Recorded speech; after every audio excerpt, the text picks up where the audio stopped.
Is your partner too selfish? Relationships. Tips to recognize if your partner is emotionally abusive. Ever look around at who stays married, and who doesn't?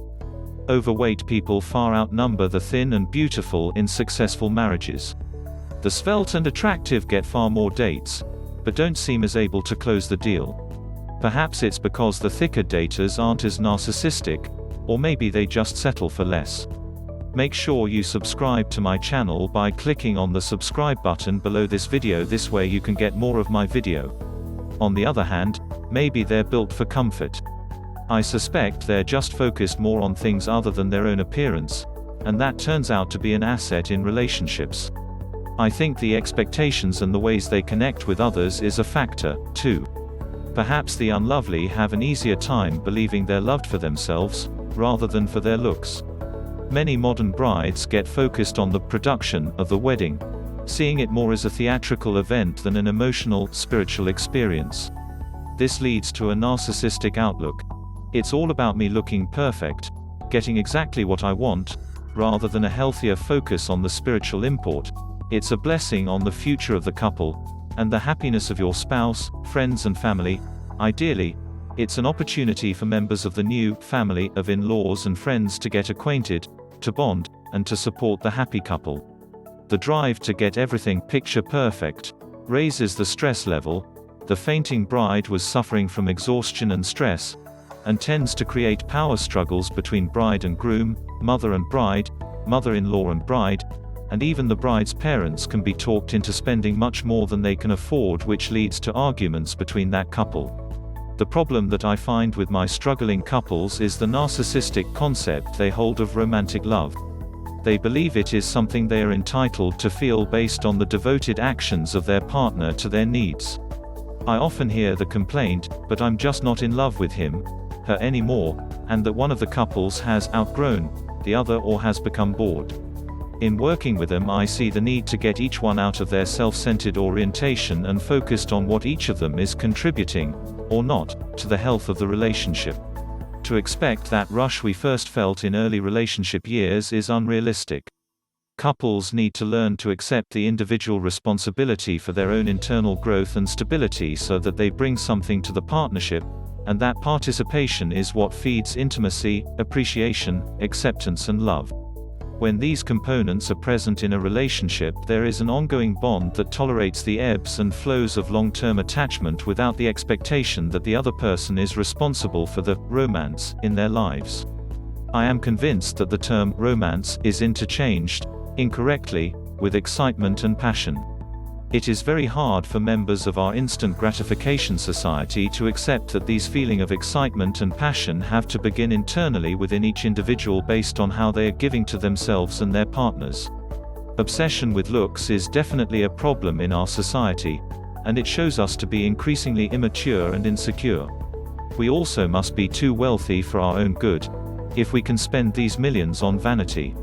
The obsession with makeovers is media-driven and shows an inability to think for oneself or to accept oneself as is. While plastic surgery is a true blessing for someone with a real problem and learning to dress for success may be helpful to the wardrobe impaired, it is definitely overblown to the point that people who otherwise would be perfectly acceptable are making drastic, artificial changes. What does a cosmetic redone nose or an enhanced bust line say about you? It says you're narcissistic, willing to use and be used by others for narcissistic needs, and in doubt about your own self-worth. It says nothing good about the content of your character. Outside of the entertainment industry, it's actually the average-looking people who succeed, isn't it? They have the good, long-lasting marriages, the business success, the stamina to create a good life. This is because they've learned to look beneath the surface, and they're not looking for instant answers. Women need to keep in mind that different habits indicate men's character differences. Lack of sexual confidence could be great if you want marriage or a long-term relationship, because it indicates someone without a lot of experience. This is not a player, he's probably a more emotionally vulnerable man, which means he's more open to love. Sexual confidence is great, on the other hand, if you're into sport sex and don't have any need for commitment, because men who are sexually confident usually have a lot of experience, and are often highly non-monogamous. A man with lots of charm, who says exactly what you want to hear, may be dishonest and narcissistic. What about the man who is mistakenly confident, that is, he's sure he's great, but your experience is, he's a sexual dud? This man is most likely self-involved and doesn't have much empathy or concern for others. His braggadocio may conceal a very wounded soul, along with an alcohol, drug or gambling problem.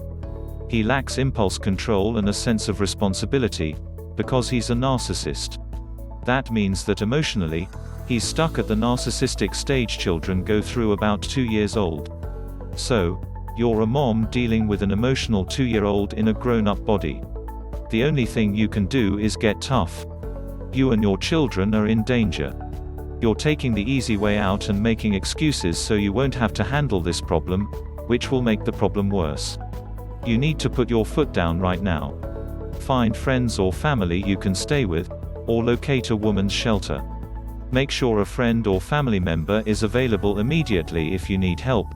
Then tell him that you'll leave him if he doesn't go to AA and to an anger management group. If you allow him to continue this behavior, you risk losing your children. When he gets angry and acts out, it is harmful not only to you, but to your children. Child Protective Services can come in and take them if you won't protect him from his abuse. To develop conscience in people with these problems, behavioral training is necessary. Essentially, you treat them as children, regulate all their behavior with reward and punishment, and force them to use self-control to behave within the rules. Then, you teach them about ethics and morality, and give them exercises to develop these capabilities. Here are tips to consider when you're in a relationship with a partner who is a narcissist. 1. Take care of yourself. That is, think before you do anything about whether it will be a good move for you or not. 2. Don't participate if it's not working for you. That is, if you're at a party, and being ignored, just leave quietly. He'll get the message. If you're at home, and not being treated well, go to another room, go out, or phone a friend. Don't just sit around and take it. Remember to subscribe to my channel by clicking on the subscribe button below this video.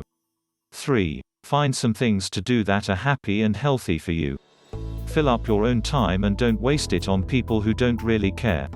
Start taking responsibility for making yourself happy. Don't rely on him, and you'll feel more grown up, less adolescent. It's a learning process, so give yourself some time.